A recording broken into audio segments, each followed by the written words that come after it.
Pourquoi est-ce que le Dayan Guong V3M est meilleur qu'un GAN ou qu'un Moyu? Salut à toutes et à tous, c'est Rubascube, on se retrouve pour une nouvelle vidéo. Alors dans cette vidéo, je vais faire la review d'un cube que j'ai reçu il y a quelques temps.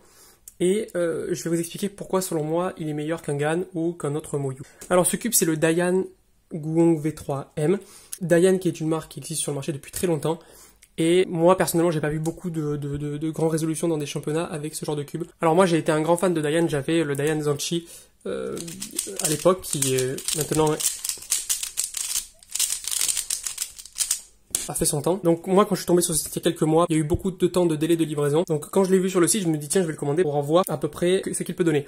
Alors ce cube, je l'ai reçu il y a quelques jours. J'ai déjà fait plusieurs résolutions avec. Je l'ai déjà bien rodé. Alors pourquoi est-ce que je vous ai pas fait la réaction en direct? Parce que quand on fait la réaction en direct, le cube n'est pas encore rodé et on peut pas donner un avis objectif sur le long terme de sa rapidité. Donc là, comme je l'ai beaucoup utilisé et je l'ai réglé, je peux vous dire à peu près ce qu'il en est.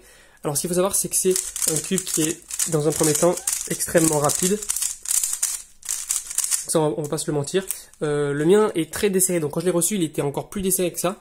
Et je l'ai resserré, mais moi, cela, ça me convient, et puis les pièces pop difficilement. Alors, une caractéristique importante, parce que j'ai aucun cube comme ça, c'est qu'il est magnétique. Donc en gros, ça permet vraiment d'avoir des mouvements plus propres, et que ce soit plus fluide dans la résolution. Voilà. Donc au niveau des pièces, donc ça c'est mon Dayan Zanchi et ça c'est le Dayan Guong. On peut voir que c'est complètement différent. Alors moi je suis pas un pro de la mécanique du Rubik's Cube, mais on peut voir qu'il y a eu certaines améliorations sur l'ergonomie des pièces. Déjà les pièces sont plus petites. J'ai pas comparé la taille, mais le Dayan Guong est clairement plus petit que mon Dayan Zanchi. Et donc voilà. Il y a quelque chose d'important aussi, c'est qu'on se rend compte que vous voyez que le corner cutting sur beaucoup de Dayan, il se déboîtait, vous voyez. C'est bizarre. En revanche, le corner cutting du Dayan Guong, il est excellent, il dépasse les 45 degrés sans problème. Pour ce qui est du reverse, c'est déjà très bien aussi.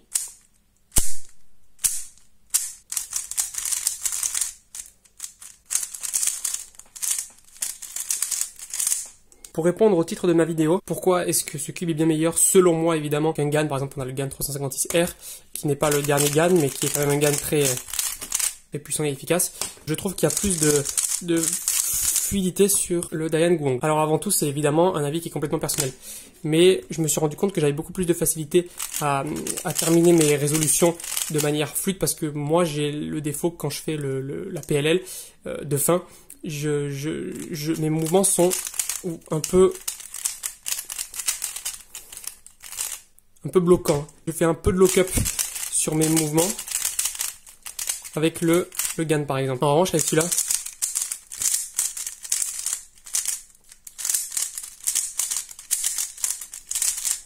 alors dans cette vidéo, j'ai évidemment décidé de comparer ce cube, donc le Dayan Guong V3M avec le GAN 356R.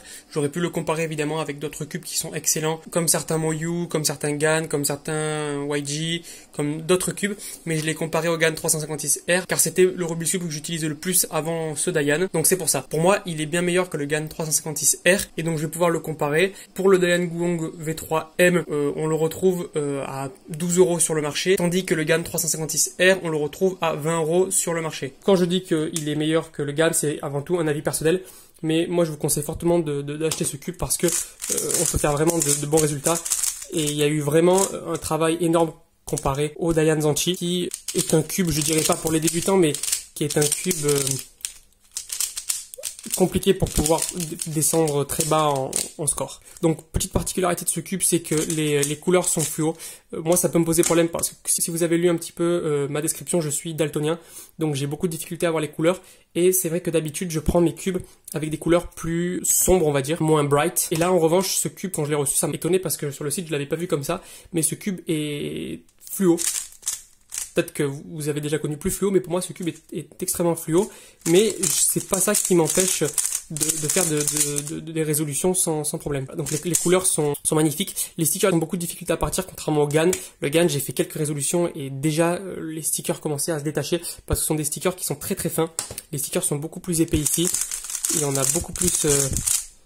on a beaucoup moins de chances de l'abîmer. Pour pouvoir me référer à un autre cube en termes de vitesse et de fluidité, je vais le comparer au MJC 5x5 qui a exactement le même turn et j'ai le même feeling avec ce cube qu'avec celui-là.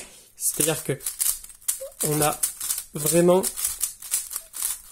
une maîtrise, donc lui aussi qui est magnétique évidemment. Il y a vraiment une maîtrise et des très très peu de lock-up. C'est ça qui peut être problématique en cube, ce sont les lock-up, parce que les lock-up font perdre énormément de temps. On va vraiment, voyez, on a vraiment ce genre de choses, ça n'arrive quasiment pas avec ce cube-là. Donc avant de terminer cette vidéo, qui est une vidéo un petit peu courte, je vais faire quelques résolutions avec le Dayan Guang, et je vais en faire quelques-unes avec le GAN pour pouvoir comparer. Alors pourquoi est-ce que je le compare uniquement à un GAN alors que dans le titre de la vidéo, j'ai énoncé qu'il était meilleur qu'un GAN, qu'un Moyu et que n'importe quel autre Rubik's Cube? C'était vraiment pour vous démontrer que c'était un cube qui en général est très très bon. Je l'ai comparé au GAN parce que après celui-là, mon GAN est un des meilleurs Rubik's Cube 3x3 de ma collection. Donc il semblait judicieux d'en faire la comparaison avec celui-ci.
Sur ces 4 résolutions et ces 4 scores qui auraient pu être complètement hasardeux, c'est le Dayan Guang qui domine évidemment. Donc je vous remercie d'avoir suivi la vidéo, ça a été une petite vidéo très courte pour pouvoir changer un petit peu des tutos.